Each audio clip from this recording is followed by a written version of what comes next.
मैं Manoj Kumar charting institute से।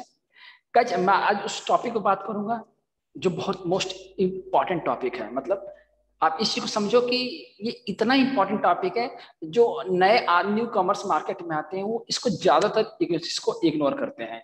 तो मैं उन लोग से रिक्वेस्ट करूंगा कि पहले आप इस चीज को समझे, जाने मार्केट को क्या होती है, मार्केट का डायरेक्शन क्या है, मार्केट में क्या क्या चल रहा है, मार्केट में कैसे ट्रेड किया जाता है। तो वो सब अलग कॉन्सेप्ट है, बट क्या स्टेप होना चाहिए आपका, वो बहुत इंपॉर्टेंट है। तो आज हम एक स्टेप बाय स्टेप डिस्कशन करेंगे कि कैसे हम अपने ट्रेडिंग करियर को एक एक्सपीरियंस्ड ट्रेडर की तरह हम ट्रेड करें और कैसे एक फॉर्मेशन की तरह हम मार्केट में काफी लंबे तक टिके रहें। तो पहला हम बात करते हैं लैक ऑफ प्रैक्टिस की। तो लैक ऑफ प्रैक्टिस का मतलब ये हुआ कि हमारे पास दो चीजें हैं। हम जब मार्केट में, जब मतलब स्टॉक मार्केट में आते हैं तो हमारे चीजों में माइंड में दो चीजें आते हैं और हमने सुन भी रखा है। पहला ये देखा कि मार्केट में जब आओ तो पढ़कर आओ। मार्केट में जब भी हम आओ या फिर पहले कुछ सीख लो उसके बाद मार्केट में आओ। सीख तो बहुत ज्यादा लेते हैं हम, सीख कर इतना सीख लेते हैं, इतना सीख लेते हैं, इतना सीख लेते हैं कि हम उसको यूटिलाइज नहीं कर पाते, हम उसको एक्शन में नहीं ला पाते हैं। तो पहला ये है कि आप बहुत ज्यादा पढ़ लिए और उसको एक्शन में नहीं ला रहे हो, तो ये बहुत खतरनाक चीज है। और दूसरा ये है कि आप बिना नॉलेज के मार्केट में चले हैं। तो ये दोनों चीजें हैं lack of practice. Lack of practice इसी चीज को कंसीडर किया जाता है कि सब बहुत ज्यादा पढ़ो लेकिन आप एक्शन में नहीं डालोगे तब तो पढ़ना बेकार है आपके लिए। आप स्मॉल ट्रेडिंग करो, एक क्वांटिटी से ट्रेडिंग करो, लेकिन करो ट्रेडिंग। जितना नॉलेज है उस नॉलेज के बेसिस पे स्टार्ट करो और पूरी कोशिश करो दूसरा कि आप पढ़कर समझो, पढ़कर आओ, पढ़कर इसको ट्रेड को उठाओ। बिना पढ़े बिल्कुल भी नहीं।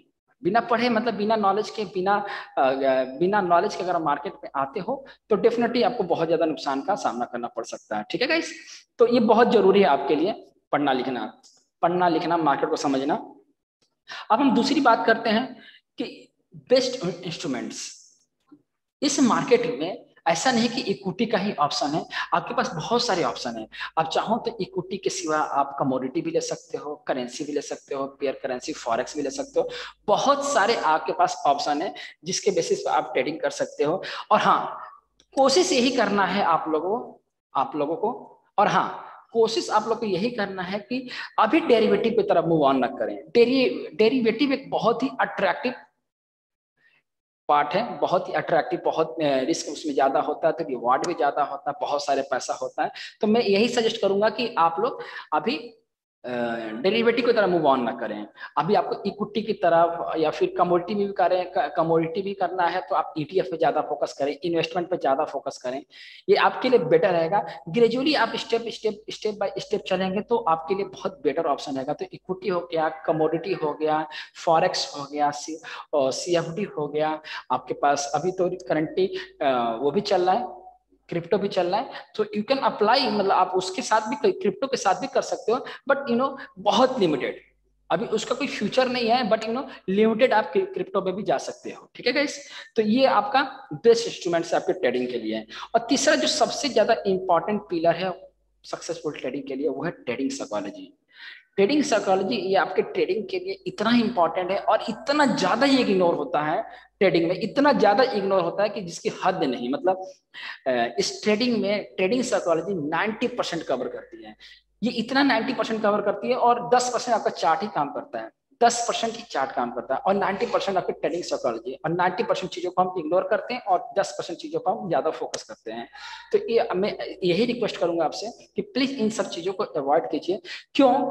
क्योंकि ट्रेडिंग साइकोलॉजी में और चार्ट पे वो क्या होता है कि आपका बिहेवियर दिखाई देगा। आपके चार्ट पर आपका बिहेवियर, आपका बर्ताव, आपकी हैबिट्स और आपके जो भी मतलब चीजें दिखाए, मतलब और इस चार्ट पर आपके क्या क्या दिखाई देता है, आपका हैबिट दिखाई देता है, आपका व्यवहार दिखाई देता है, सब कुछ आपका आपका इमोशन दिखाई देता है इस मार्केट पर। तो इस मार्केट में आप जो भी कुछ करते हो ना, जो भी आपके साथ चल रहा है, वो सब कुछ आपके चार्ट पैटर्न में दिखाई देगा। आपके ट्रेडिंग, आपका लॉस, आपका प्रॉफिट, सब कुछ आपके मार्केट के पैटर्न के हिसाब से, आपके आपके इमोशन के हिसाब से मार्केट में चलता है। तो क्या होता है कि जो न्यू कॉमर्स आते हैं तो उनके पास इमोशन का सबसे ज्यादा बड़ा तूफान होता है। इतना इमोशन उनके पास होता है इस चीज को लेकर कि वो उसको कंट्रोल नहीं कर पाते हैं, इमोशन को वो कंट्रोल नहीं कर पाते। वो इसमें आपका मतलब स्ट्रेंथ हुआ, आपकी वीकनेस हुई, सब कुछ इस पे दिखाई देता है, और इमोशन तो सबसे ज्यादा दिखाई देता है। तो इस इमोशन को कंट्रोल करने के लिए आपको एक सिंपल सा एडवाइस ये है कि आप ज्यादा से ज्यादा टाइम उनके साथ बिताओ जो ऑलरेडी बहुत ज्यादा एक्सपीरियंस ट्रेडर हैं। उनसे सीखो, उनसे जानो, उनके साथ लगे रहो, क्योंकि वो आपको गाइड करेंगे, वो आपको रास्ता दिखाएंगे कि कैसे आप स्टॉक मार्केट में टिके रहेंगे, कैसे आपको ट्रेड करना है, कैसे आपको इन्वेस्ट करना है। तो जो जितने एक्सपीरियंस ट्रेडर है उनके साथ आपको रहना है, उनके साथ आपको बातचीत करना है। तो इससे क्या होगा कि आपको आपकी वो ट्रेडिंग कॉन्सेप्ट को, ट्रेडिंग साइकोलॉजी को वो चेंज कर देंगे। Right guys? अब बारी आती है मनी मैनेजमेंट। इन सब, ये जितना इन सब चीजें मैं आपको बता रहा हूँ वो बारी स्टेप बाय स्टेप है। मतलब लैक ऑफ प्रैक्टिस के बाद आपको बेस्ट इंस्ट्रूमेंट ढूंढना है, फिर ट्रेडिंग साइकोलॉजी को स्ट्रॉन्ग करना है। जब वो स्ट्रॉन्ग हो गया तो आपका मनी मैनेजमेंट आती है। और मनी मैनेजमेंट आपको तो पता ही है कि मनी मैनेजमेंट में क्या होता है कि ये अच्छे से पता है कि स्टॉक मार्केट पूरी तरह से रिस्क पर डिपेंड है ना? ये आप अच्छे से जानते हो, पूरी तरह से रिस्क पर डिपेंड है। और इसको कैसे मैनेज करना है? तो आपके पास स्टॉप लॉस है, रिस्क रिवार्ड रेशियो है, वॉल्यूम है, आपके पास पोजीशन साइजिंग है। तो कैसे इन चारों चीजों को मैनेज करोगे? आपने कोई ट्रेड उठाया सपोज करो, तो अगर आपने उस पर स्टॉप लॉस नहीं डालोगे तो अच्छा खासा नुकसान होगा। अगर आपको उस चीज का रिस्क रिवार्ड नहीं पता, जैसे मान लो कि आपने कोई ट्रेड उठा लिया और आपको पता ही नहीं कि उससे कितना प्राइस बढ़ सकता है, आपको पता नहीं कि कितना प्राइस टूट सकता है। तो अगर रिस्क रिवार्ड नहीं पता है तो भी आपको नुकसान करेगा। जनरली क्या होता है कि 1:2, 1:3 is the best risk reward.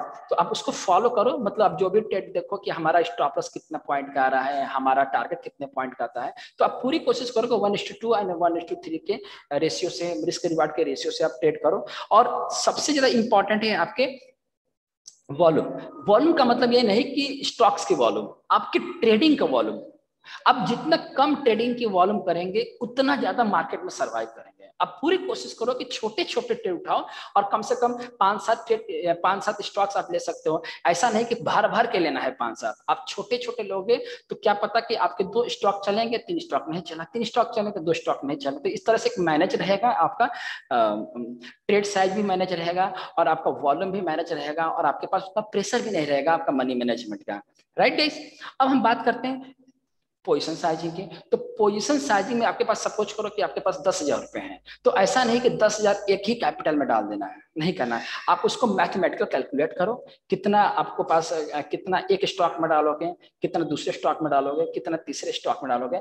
ये आपके बहुत इंपॉर्टेंट है। मनी मैनेजमेंट उतना ही इंपॉर्टेंट है जितना हम हमारे लाइफ में ब्रीथिंग की इंपॉर्टेंस है। मनी मैनेजमेंट के बिना आपका सारा lack of practice, best instrument, psychology, सब बिगड़ जाएगा। ठीक है गाइस? तो आप इस चीज को अप्लाई करो मनी मैनेज को। तो मैंने 4 चीजें मनी मैनेजमेंट में बताई हैं। पहला मैंने आपको बताया स्टॉप लॉस, जो आपको ज्यादा फोकस करना है। दूसरा मैंने आपको बताया रिस्क रिवार्ड बताया मैंने। तीसरा मैंने आपको ट्रेडिंग की वॉल्यूम बताई है। चौथा मैंने आपको बताया पोजीशन साइजिंग। तो इन चारों पे आपको वर्कआउट करना है, इस चारों पे आपको बहुत ज्यादा वर्क करना है। जितना ज्यादा वर्क करेंगे उतना ज्यादा आप खिल के, मतलब एक अच्छा ट्रेडर बन के निकलेंगे। अब हम बात करते हैं ट्रेडिंग एंड लाइफ। ये सबसे ज्यादा इंपॉर्टेंट है।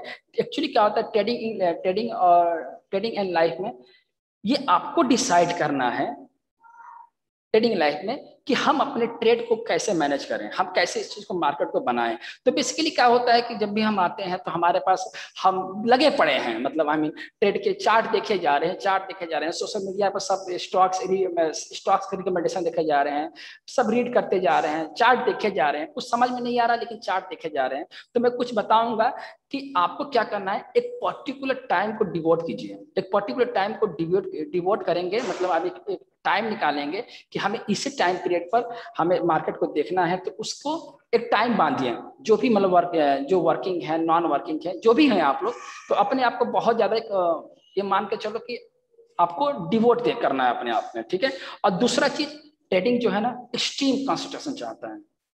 जो मार्केट है ऐसा नहीं कि आप डिनर कर रहे हो तो भी चार्ट देख रहे हो, डिनर कर रहे हो तो भी चार्ट ट्रेड ले रहे हो, आप टीवी देख रहे हो तो भी आप चार्ट देख रहे हो, आप फैमिली के साथ बातचीत भी कर रहे हो, फैमिली के साथ इन्वॉल्व हो तो भी आप ट्रेड कर रहे हो और चार्ट रीड कर रहे हो। तो ये आपकी अलग चीज है। अपनी ट्रेड, अपनी पर्सनल लाइफ को अपने ट्रेड से, अपने चार्ट के, अपने ट्रेडिंग के पार्ट से अलग रखो। जब तक अलग नहीं करोगे तब तक आपको बहुत ज्यादा नुकसान झेलना पड़ सकता है, क्योंकि सारा स्ट्रेस, सारा हैप्पीनेस, सारा सैडनेस यही आपके चार्ट पैटर्न पर दिखाई देगा, आपके ट्रेडिंग लाइफ को वो इफेक्ट करेगा।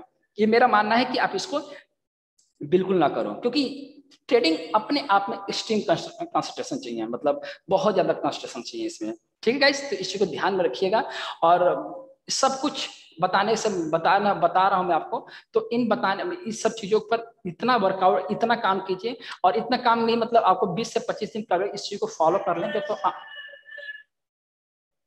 20 से 25 दिनों में अगर आप इसमें वर्कआउट कर लिए, इस पर काम कर लिया आपने, तो आपको आने वाले टाइम पर बहुत एक अच्छा रिस्पांस मिलेगा आपके ट्रेडिंग पर, आपके इन्वेस्टमेंट पर। तो गाइस इसी तरह से मैं आपको वीडियो आपको देता जाऊंगा, वीडियो के थ्रू मैं आपको समझाता जाऊंगा। इस वीडियो के थ्रू मैं आपको ये कोशिश किया हूं कि आप एक अच्छा ट्रेडर बन सकें, आप एक अच्छा इन्वेस्टर बन सकें। ये वीडियो कैसा लगा मुझे जरूर बताइएगा, अपना कमेंट जरूर दीजिएगा और बताइएगा कि अगला टॉपिक हम किस पर करें, क्योंकि हमारे ट्रेडिंग पर और हमारे इन्वेस्टमेंट पर इन पांचों का बहुत बड़ा रोल है। तो मिलते हैं गाइस नए वीडियो में, तब तक अपना ख्याल रखिएगा। Love you everyone.